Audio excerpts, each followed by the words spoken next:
Patient safety should always be number one, and I think IV sedation can be done very safely. Currently, we do conscious sedation, so we'll prescribe oral benzodiazepines, which for a good amount of people, it works well, but IV sedation is that next step, and it's a lot more predictable, and it's reversible too, so it's safer. Hi, I'm Dr. Khurram Fahim from Las Vegas, and I'm here for IV sedation with Vesper Institute.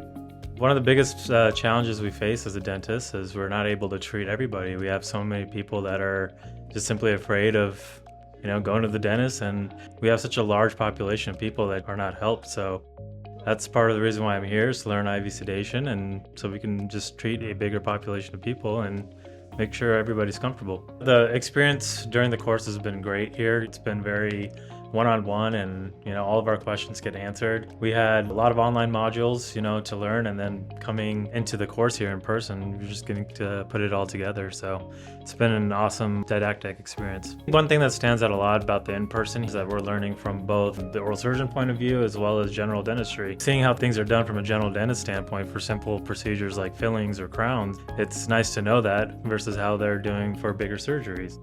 If you're a dentist that's considering IV sedation or that's on the fence, not only is it an advantage for your patients to be comfortable, it's also easier dentistry for you, and you'll be a lot more productive, a lot more efficient, and your patients will love you for it at the same time.